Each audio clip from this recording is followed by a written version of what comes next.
რუსეთიდან საქართველოში ჩამოსული ტურისტების საერთო რაოდენობაში მეოთხე ადგილს იკავებენ აზერბაიჯანის, სომხეთის და თურქეთის შემდეგ. ამ სტატისტიკას საქართველოს ტურიზმის ეროვნული ადმინისტრაცია აქვეყნებს. ამავე მონაცემების მიხედვით წელს რუსეთიდან ჩამოსული ტურისტების რაოდენობა 27,5%-ით გაიზარდა. Всё собираемся абсолютно посетить. ყველაფრის ნახვა გვინდა, საითაც გაიხედავ, ყველაფერი საინტერესოა, ისტორიული ნაწილი, კულტურული, გასტრონომიული, ვინოც რა თქმა უნდა. სხვა ჯერ არ გვინახავს და არ ვიცი. Личных впечатлений.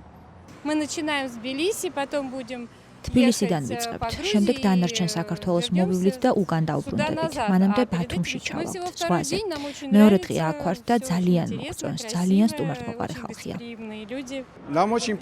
ძალიან მოგვეწონა გარემო, თუ როგორ გვეპყრობიან, როგორი დამოკიდებულება აქვთ ჩვენს მიმართ. კიდევ კლიმატი მოგწონს, დადებითი შთაბეჭდილებების მთელი თაიგულია, რომელსაც მეგობრებს ინსტაგრამის მეშვეობით უზიარებთ.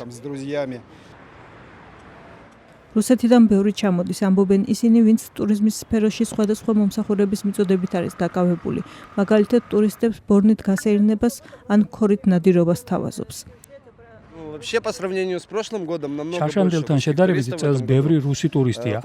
არ ვიცი რის გამო, ამინდის თუ კიდევ რის, მაგრამ წელს გაცილებით მეტი რუსი ტურისტი დადის ქუჩაში. ძალიან ბევრი რუსი ტურისტი ყავს, ასევე ირანელებიც და ასევე სხვა ტურისტებიც, მაგრამ რუსები რა თქმა უნდა ყავს და ძალიან აინტერესებთ ახლა კატერზე სეირნობა. ჩვენი ქართული სამზარეულო ძალიან უყვართ ყველას, როგორც ჩვენ ვიცით. ძალიან ხშირად მოდიან რუსები. და ვეკითხები ხომ საიდან ხართ? რუსულად რომ მეკითხებიან, მაშინათი ვეკითხები საიდან, რუსეთიდან. ძალიან მოსწონთ, ზოგი პირველად არის, ზოგი მეორჯერ და მესამეჯერ ჩამოდიან და ამბობენ, რომ ძალიან მოგწონს საქართველო. ექსპერტი მაია სიდამონიძე ამბობს, რომ მართალია ტურისტები შემოდიან, მაგრამ რეგიონებში მათ ფულის დახარჯვის საშუალება ფაქტობრივად არ ეძლევათ. თბილისში განვითარებულია, მაგრამ რეალურად რეგიონებში და სხვადასხვა კურორტებზე ტურისტი ჩადის, სასტუმროში რჩება და ისვენებს, არის მაღაზიების ნაკლებობა, სუვენირების ნაკლებობა, საკვები ობიექტების ნაკლებობა, გასართობის, რეკრეაციო ინფრასტრუქტურის არსებობა. რეალურად არ ვიყენებთ და არ ვახარჯვინებთ მაქსიმალურად ტურისტ ფულს.